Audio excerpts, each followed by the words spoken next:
Langsung durasi. Artinya untuk Wali Songo apakah termasuk golongan Ba'alawi atau tidak?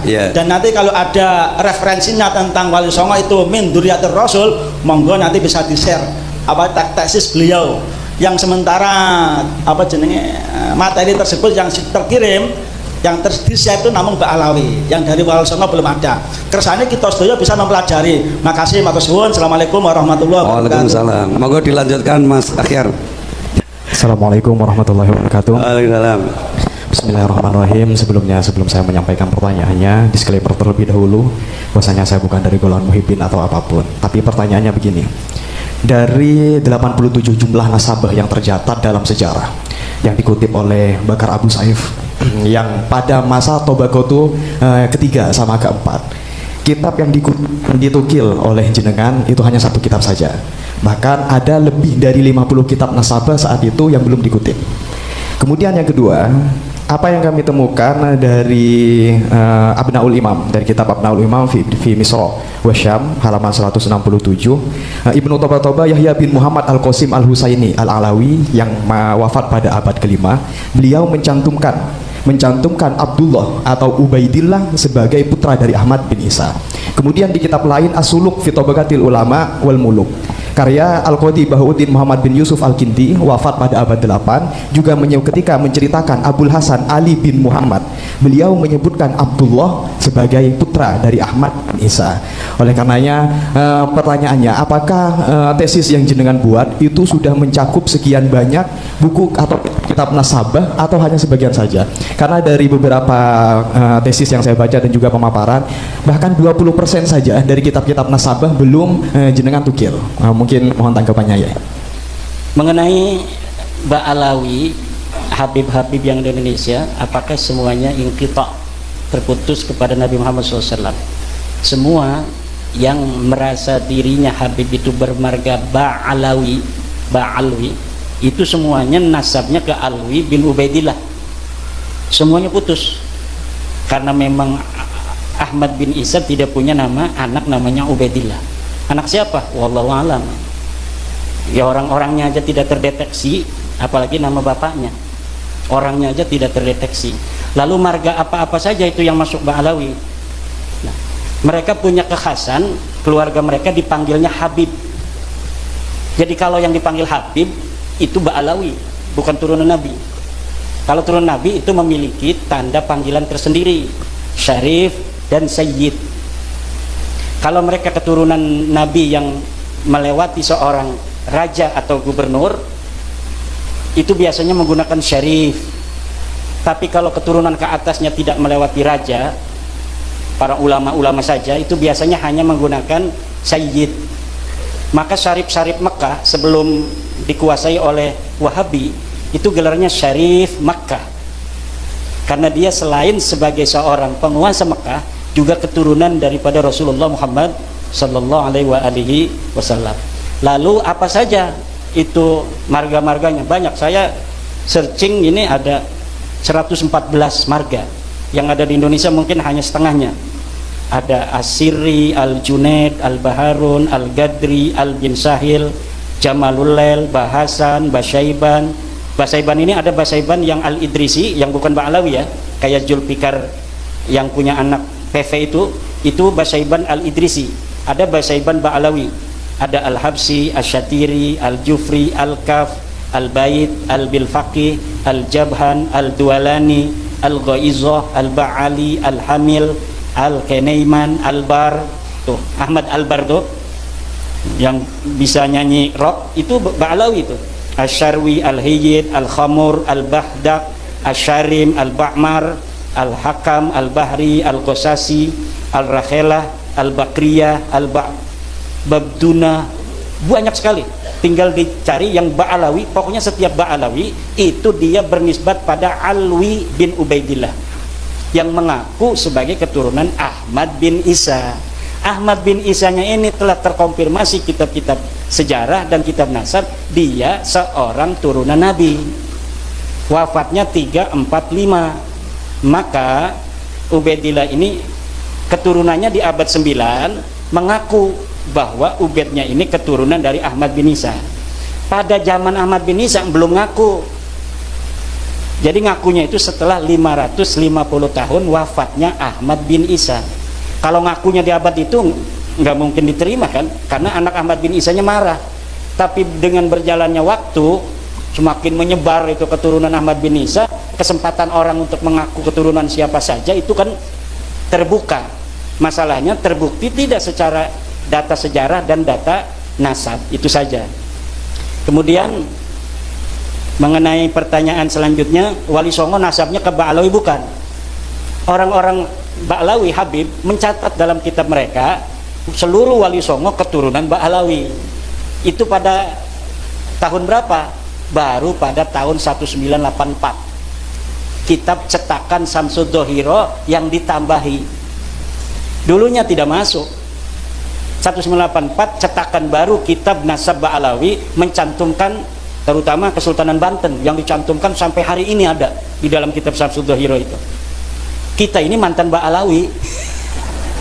Tahun 2012 saya itu menjadi pencatat nasab bersama teman-teman dari keluarga Kesultanan Banten, itu masih ke Ba'alawi karena belum ditemukan keraguan waktu itu. Nah, keraguannya timbul ketika kitab nasab mereka itu mencatat Samsud Dohiro itu keluarga Kesultanan Banten, kemudian keluarga lain seluruh Wali Songo, hanya dicatat beberapa generasi bahwa ini ke apa Ba'alawi gitu, tapi tidak dicatat sampai bawah. Kalau Kesultanan Banten dicatat sampai bawah, sampai tahun 1808, jadi sampai Sultan terakhir Sultan Sapiuddin. Nah, kalau Sunan Giri hanya Sunan Girinya saja gitu, Sunan yang lain Sunan yang lainnya saja. Tapi kalau Sultanan Banten dicatat sampai tahun 1808, keturunan Sultan Sapiuddin sampai Sultan hari ini, cuma Sultan budaya itu masih ada di dalam kitab Samsud Dohiro. Nah, setelah diteliti, betulkah ini Ba'alawi merupakan leluhur Wali Songo? Ternyata kitab-kitab manuskrip yang sekarang mulai orang itu paham setelah ada bab nasab ini pada penasaran, mencari-cari kitab-kitab di rumah-rumah mereka yang tua-tua. Kemudian Kesultanan Cirebon dia punya manuskrip yang gak boleh dibuka-buka, katanya pemali kalau dibuka. Akhirnya sekarang mau buka. Nanti setelah dari sini saya ke Kesultanan Cirebon, diminta oleh Pangeran Kodiron Patih dari Kanoman untuk bersama-sama membicarakan nasab Wali Songo. Karena di Kesultanan Cirebon pun lihat itu di makam Sunan Gunung Jati masih Ba'alawi. Nggak heran kalau nasab-nasab kiai lain di Nusantara ini masih Ba'alawi, karena Kesultanan Cirebon sendiri belum serta-merta begitu saja menerima, walaupun saudara-saudara saya dan selalu SMS-an tiap hari. Tapi untuk merubah itu kan kita perlu hati-hati. Lalu mulai kapan? Masa iya 1984 saja ketika nasab Wali Songo itu ditulis dalam Samsud Dohiro? Bukan, sebelumnya sudah ada tahun 1960 sebuah manuskrip palsu ditulis. Jadi ada namanya manuskrip Negara Kertabumi, katanya karya Pangeran Wangsakerta, salah satu putra Raja Cirebon, tahun 1670. Nah, tahun 1670 di dalam manuskripnya itu ditulis silsilah Sunan Gunung Jati sampai ke Ubedillah. Setelah ini manuskrip dibawa ke ahli filolog dari Universitas Indonesia, ternyata kitab ini kertasnya tua. Setelah pakai ludah, seret, tuanya hilang. Kertasnya ternyata kertas Manila. Kertas Manila itu ya kertas zaman sekarang itu, kayak karton itu. Jadi upaya itu sudah sejak 1960. Lalu yang tertua lagi di mana? Yang tertua lagi dalam tulisan Habib Salim bin Jindan. Habib Salim bin Jindan datang ke Kesultanan Banten, Sultanan Cirebon, Jogja, Solo, Madura, bertemu dengan Syekh Khalil Bangkalan. Kemudian ini Syekh Khalil, silsilahnya Syekh Khalil ini dari Ampel, ini dari Sunan Gunung Jati sampai ke Rasulullah. Akhirnya sekarang orang-orang pada berihtijaj dengan Syekh Khalil.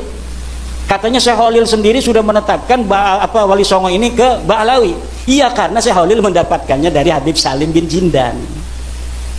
Habib Salim bin Jindan itu adalah ayah dari Habib Ahmad bin Jindan, orangnya soleh, tawadhu, karena dia ngajinya sama kiai-kiai, bukan nama Ba'alawi. Dia ngaji sama kiai-kiai, makanya tawadhu. Habib itu kalau ngaji sama kiai ya kayak kita, tawadu. Kenapa? Sinaran cahaya Jawa, keramat Nusantara itu akan masuk ke dia. Yang berbeda itu, lihat gurunya ada nggak guru Jawa, dapat nggak dia keramat tanah Jawa? Nggak dapat. Kalau yang sombong-sombong itu nggak dapat keramat tanah Jawa, jadi dia tidak dapat doa dari Sabdo Palon sama Syekh Subakir dulunya. Kalau yang dapat doa dari Syekh Subakir perjanjiannya dengan Sabdo Palon, ya kita mengindonesia. Tidak ada perbedaan kita berdasarkan keturunan dengan siapapun. Nah itu intinya. Kemudian, nah jadi Wali Songo ini sampai sekarang belum tuntas. Makanya saya jarang ngomong Wali Songo karena belum selesai. Dan menurut saya Wali Songo ini mau ke Nabi, mau ke jadi Syarif Sayyid itu nggak terlalu berbahaya. Kenapa? Mereka mengutamakan ilmu, tidak mengutamakan nasab. Jadi tidak akan merasa orang Jawa itu merasa direndahkan oleh turunan Wali Songo. Kalaulah cara Wali Songo sama dengan cara mereka ini sekarang nggak masuk Islam itu orang-orang Jawa. Orang Jawa itu begini-begini, tapi kalau direndahkan betul-betul melawan, betul nggak? Wali Songo tahu, makanya Wali Songo sangat merakyat. Dia merasa seperti orang Jawa sendiri. Makanya itu Sunan Kudus itu nggak ada anaknya yang pakai Sayyid, pakai Syarif, nggak ada. Walaupun dianya masih Sayyid Ja'far Shodiq, namanya masih pakai Sayyid Ja'far Shodiq, tapi anaknya saja nggak boleh pakai. Sampai sekarang anaknya ya menyatu aja dengan orang-orang di Kudus itu. Mungkin ada juga yang ngojek untuk Sunan Kudus itu, untuk keturunan Sunan Kudusnya itu. Ya nggak malu, karena apa? Nggak bawa-bawa marga, nggak bawa-bawa Sayyid, nggak bawa-bawa Syarif. Coba kalau Raden Tumenggung Mubarak misalnya, tiba-tiba ngejek pakai KRT Mubarak, ya kan itu merendahkan pangkat. Makanya udah, hal-hal yang bersifat feodalisme nggak usah disematkan di dalam nama. Nama itu cukup berdasarkan prestasi. Maka sebelum bab nasab ini saya yakin, saya sudah ceramah bahwa Dr. Andes itu lebih mulia dari Habib sebelum saya meneliti nasabnya, karena bertentangan dengan Al-Quran. Orang mengatakan hanya dia bermodal ada riwayat keturunan Nabi, dia lebih mulia dari orang lain, dia lebih mulia dari kiai. Nggak ada itu. Sarjana lebih mulia dari Habib, lebih mulia dari Raden, lebih mulia dari Tubagus, lebih mulia dari Kanjeng Raden Tumenggung. Kalau pangeran sendiri, pangeran anak raja, dia tidak lulus SD. Ada orang biasa tukang kolektor, dia adalah S1, lebih mulia tukang kolektor itu yang anaknya jadi S1 daripada raja yang menurunkan pangeran yang tidak lulus SD acan. Itu kemuliaan yang harus dijaga dan pengetahuan yang harus diyakini. Inilah ajaran Islam yang sesungguhnya. Kalau kiai haji itu pangkat berdasarkan kasab, berdasarkan usaha. Usaha itu harus ditempelkan agar orang lain ingin berbuat yang sama, menuntut ilmu yang luar biasa sehingga dia bisa berpangkat KH. Ada KH, kiai haji, ada HK, hampir kiai. DRS, SE, IR itu mulia. Taruh itu di nama. Kenapa? Supaya banyak orang mencontoh. Siapa saja bisa untuk menggapainya kalau dia mau kerja keras. Tapi kalau R, Raden, itu dia lahir jadi Raden. Apa yang dibanggakan? Orang dia nggak kerja apa-apa, pangkatnya R kok. Maka saya nggak pernah pakai RRRR. Itu ada di YouTube pakai KHR. Orang yang nulis itu mah. Saya tidak pernah pakai RRRR. Kenapa? Malu-maluin. Apa yang dibanggakan dari R? Seperti kita ini mukanya begini, ya dari lahirnya begini, dari Allahnya begini. Kita nggak mesen begini, nggak usah bangga-banggain karena hidungnya mancung. Walaupun saya mancung, saya nggak bangga. Kenapa? Karena ini bukan dapat saya, nggak ada usaha sama sekali. Sesuatu yang tanpa usaha sama sekali nggak perlu dibanggakan dan tidak pantas dibanggakan. Yang dibanggakan itu kerja keras. Kerja keras itu dia jadi ketua PCNU karena dinilai pantas oleh para kiai. Dilihat pantas jadi seorang ketua PC. Ini kalau ketua PC-nya Pak Kiai Mubarak akan apa luar biasa mobilitas dari organisasi NU di Wonogiri. Kiai-kiai sepakat, udah Kiai Mubarak saja. Akhirnya seluruh MWC dikontak. Mubarak PC, ketua PC begitu. Allah yang mentakdirkan berdasarkan apa? Usaha dan prestasi, bukan berdasarkan keturunan. Setiap orang yang tidak punya dia itu privilege dari keturunan, kemudian hari ini menghormati orang berdasar keturunannya, dia menginjak-injak harga dirinya sendiri. Orang yang dia turunan raja, turunan nabi, yang karena itu dia harus menghormati orang lain hanya berdasarkan keturunannya, bukan berdasar prestasinya, kita yang menghormatinya itu sedang menginjak-injak kemanusiaan kita sendiri. Seakan-akan Allah ini tidak adil.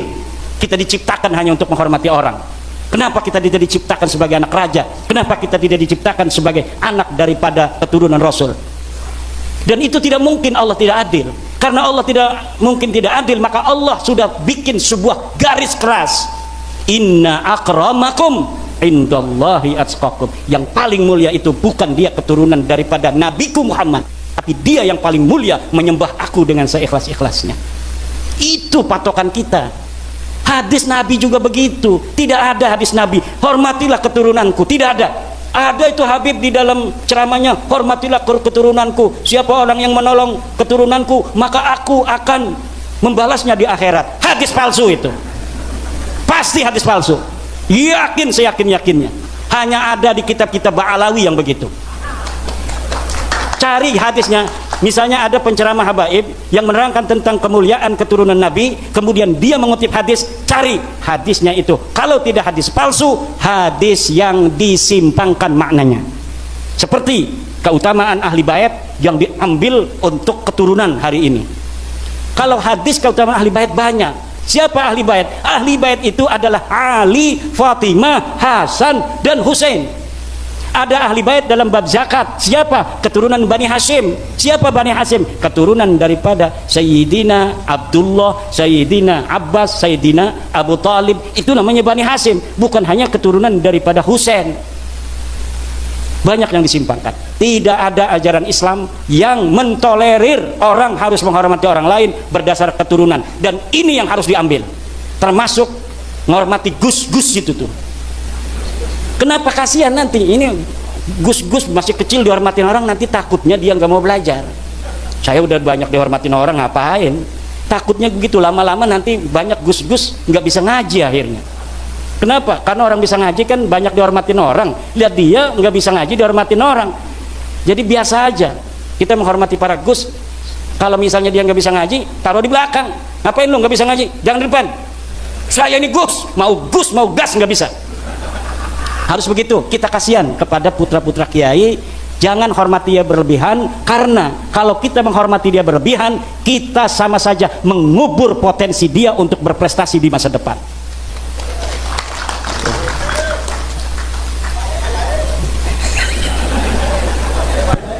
Yang kedua ini, yang kedua 87 nasab. Katanya ini anti Gus juga nih.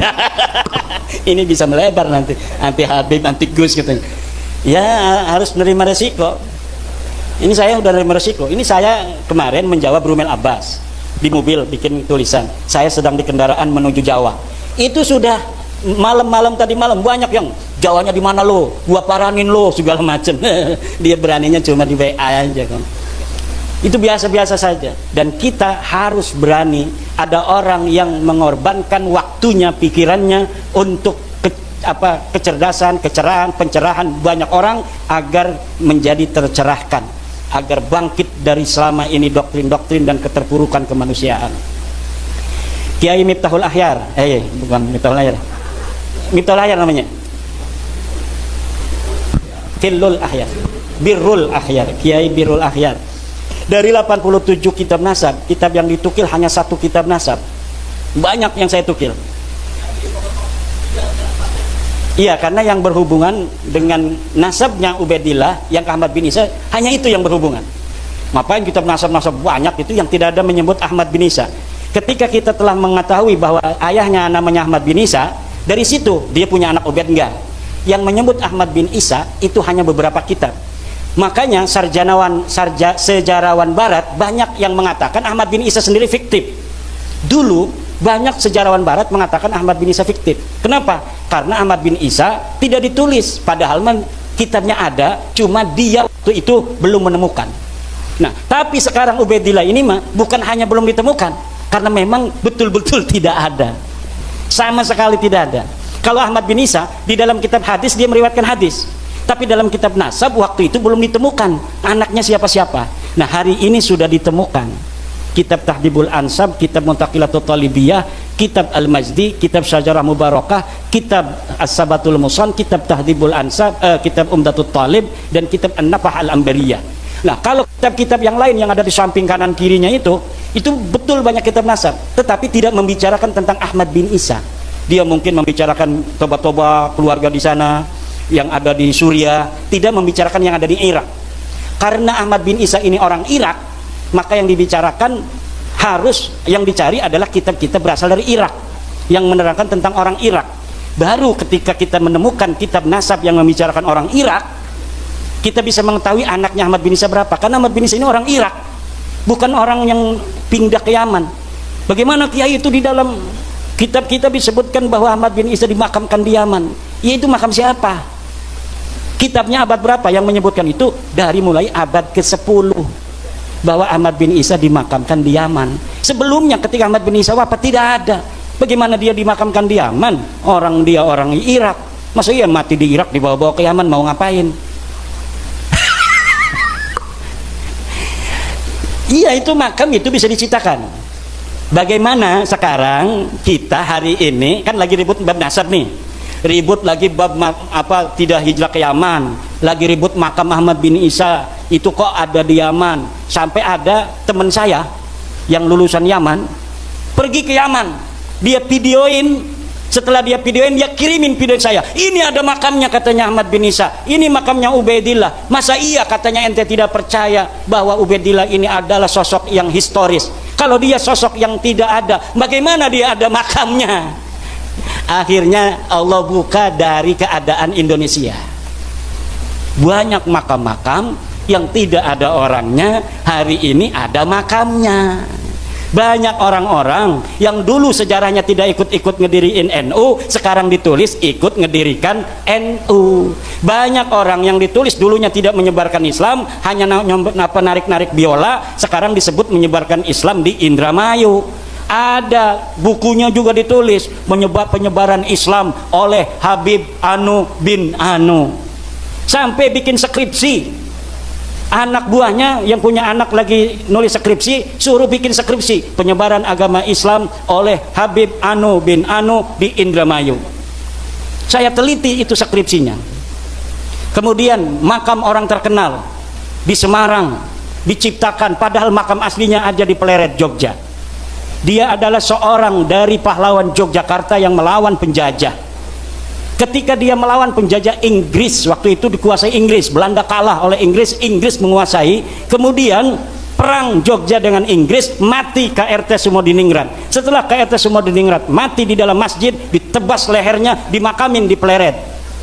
Setelah dimakamin Pleret, 100 tahun kemudian tiba-tiba muncul makamnya di Semarang dan nasabnya rubah. KRT Sumodiningrat sekarang nasabnya menjadi bin Toha bin Yahya. Dulunya orang mana? Orang Jogja asli, menantunya Hamengkubuwono ke-1. Menantu Hamengkubuwono ke-1, dia orang Jogja asli, pernah jadi bupati di Jepara kalau tidak salah.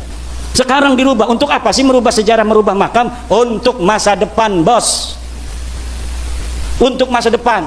Biar masa depan untuk keluarga ini tercatat sebagai orang-orang yang ikut di dalam memperjuangkan kemerdekaan. Makanya penting bagi mereka untuk mencantolkan dalam sejarah-sejarah 17 Agustus katanya Soekarno minta doa dulu sama Habib. Katanya bendera Indonesia merah putih itu ditentukan oleh Habib. Katanya Garuda Pancasila itu ditentukan oleh Habib.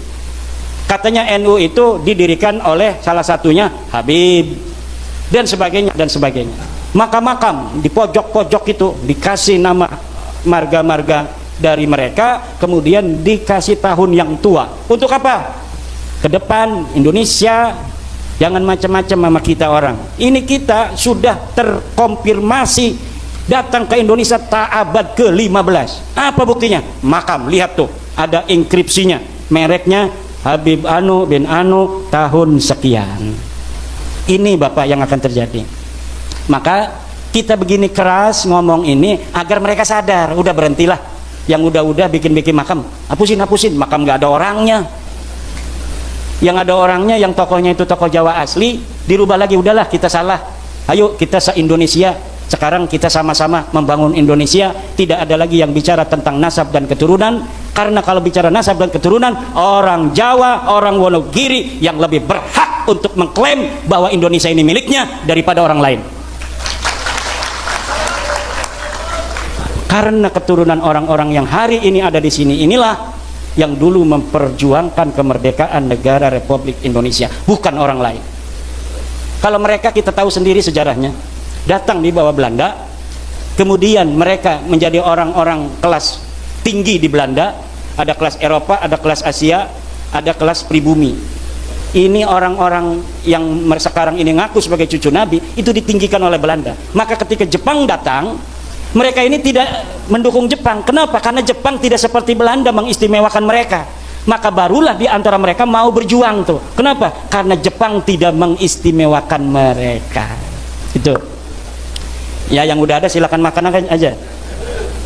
Bismillah dulu. Kemudian Abnaul Imam mencantumkan Abdullah. Itu manuskripnya dipalsukan. Manuskripnya itu hanya 20 halaman. Dulu sebelum viral, saya sudah menemukan manuskripnya ada di internet. 20 halaman. Setelah dicetak menjadi 187 halaman. Kalau kitab ini betul-betul kitab-kitab yang asli, maka hari ini mereka pasti sudah berani untuk berdebat dengan saya. Tapi karena saya sudah mengetahui bahwa kitab ini diinterpolasi, ditambahi oleh Yusuf Jamalul Lail, maka mereka tidak berani, karena sayanya sudah tahu bahwa kitab ini diinterpolasi. Dan di dalam mukaddimah kitab itu lihat bahwa dia pun mengakui bahwa ada hal-hal yang saya tambahkan yang dianggap penting. Itu yang dianggap penting, ya nyantolin Abdullah sebagai anaknya Ahmad itu. Kitab yang selanjutnya As-Suluk menyebutkan Abdullah disebutkan abad ke-8 730 sebagai ayah dari Bani Jadid. Bani Jadid ini mengaku dirinya sebagai keturunan Ahmad bin Isa. Ini bukan Ba'alawi. Bani Jadid ini orang yang mencangkok pertama keturunan Ahmad bin Isa di abad 8. Dia adalah Bani Jadid, namanya Syarif Abil Jadid bin Ahmad bin Abdullah bin Ahmad bin Isa bin Muhammad An-Naqib, atau kurang sedikit lah, itu dari yang saya sampaikan itu. Yang jelas dia tertolak sebagai keturunan Ahmad bin Isa karena kitab yang lebih tua dari itu menyebutkan bahwa anak daripada Ahmad bin Isa hanya 3. Lihat dalam kitab Syajarah Mubarakah, itu narasi yang disampaikan oleh Imam Al-Fakhrur Razi, fa'aqibuhu min salasati banin. Jumlah ismiyah itu, lihat di dalam kitab Al-Muqibun karya daripada Mahdi Rojai, apabila menyampaikan dengan jumlah ismiyah maka yufidul inhisar, yufidul hasra, itu memberikan faedah hasr. Itu ada keterangannya dalam kitab Al-Muqibun karya Mahdi Rojai, bahwa apabila ulama mengatakan dengan jumlah ismiyah itu yufidul hasra, tapi apabila dengan jumlah fi'liyah fa'aqoba salah sata banin, itu masih bisa tambah 1. Tapi kalau sudah fa'aqibuhu min salah sati banin bi jumlatin ismiyatin hadhihi tadullu ala al-hasr. Jadi tidak bisa, tertolak. Dan sudah terbukti Bajadid ini bukan keturunan Nabi, sudah terbukti dari kitab-kitab selanjutnya. Nanti Ba'alawi Bajadid itu adalah keturunan orang Arab biasa. Ya, nanti di abad 9 Ba'alawi ini, yang Habib-Habib ini mencangkok lagi kepada Bajadid ini. Jadi nyangkok kepada cangkokan. Jadi Bajadid ini udah nyangkok kepada Ahmad bin Isa, anaknya ditambahin 1. Nah, nanti si Ba'alawi sekarang ini nyangkok kepada Ba'alawi Bani Jadid ini. Katanya Jadid itu adik daripada Alwi. Jadi karena kakaknya katanya atau adiknya sudah disebut, maka Alwi ini pun sudah terkonfirmasi. Yang menyebut Alwi itu sebagai keluarga Jadid atau adiknya atau kakaknya hanya Ali As-Sakron di abad 9. Jadi luar biasa gayanya. Dan kalau kita teliti, nanti saya sedang menulis lagi sebuah kitab kronologi, kronik kronik batalnya nasab Alawi. Ini sudah 300 halaman. Nanti saya akan sampaikan bagaimana upaya-upaya mereka di dalam mengakali sejarah masa lalu untuk seperti yang mereka inginkan di hari ini. Gaya-gayanya dalam pemalsuan manuskrip, pemalsuan daripada sejarah, pemalsuan makam dan sebagainya. Itu semuanya terkonfirmasi.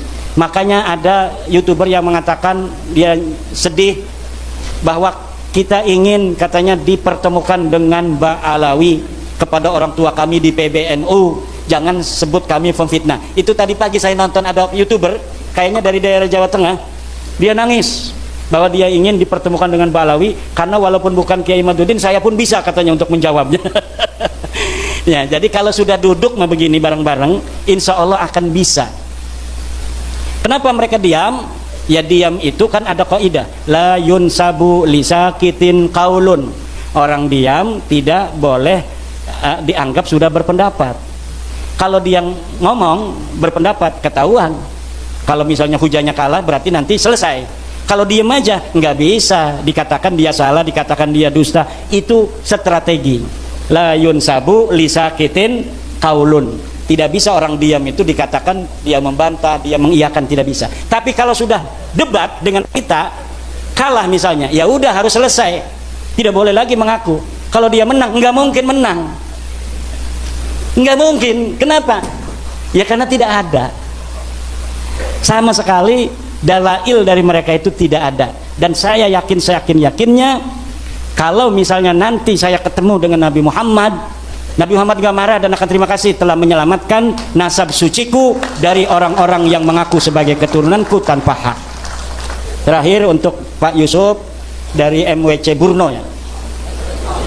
Ya, apa dampak sosiologis dan psikologis dari kajian ini?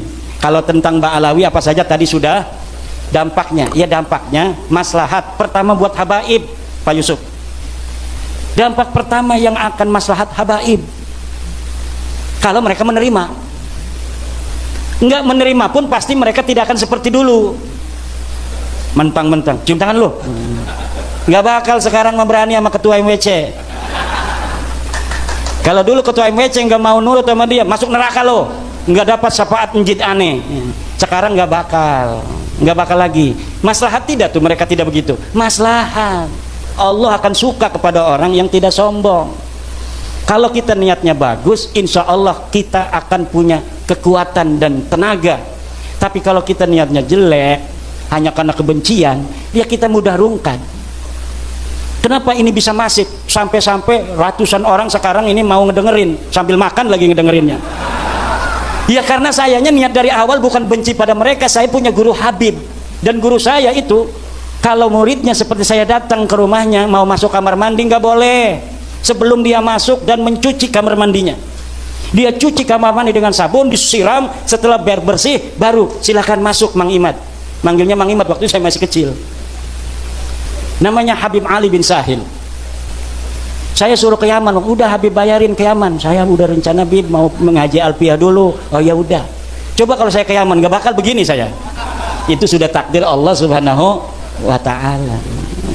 Karena saya bukan berdasar kebencian dan saya yakin dengan apa yang saya lakukan tidak akan membuat Rasulullah marah, bahkan Rasulullah akan bangga kepada saya sebagai umatnya, dan ini akan memberikan maslahat bagi para habaib dan umat Islam. Maka saya lakukan walaupun dengan berbagai macam dinamika, rintangan, ancaman dan sebagainya. Saya yakin dengan apa yang kita lakukan hari ini akan membawa kemaslahatan untuk semua.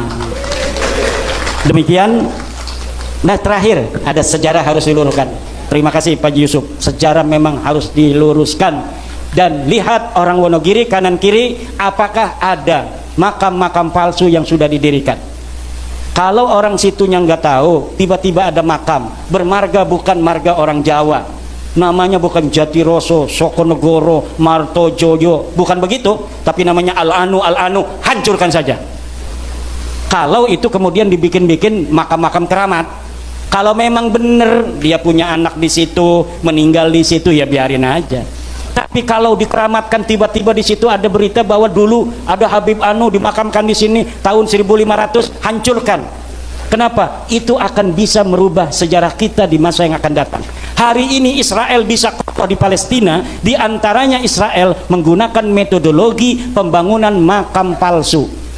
Makam palsu dibangun di tanah-tanah Palestina, kemudian setelah itu makamnya dituakan, kemudian makamnya itu diklaim sebagai makam bersejarah untuk sebagai legitimasi orang-orang Israel ada di Palestina, bahwa dulu leluhur kami sudah ada di sini. Ini buktinya makam-makam.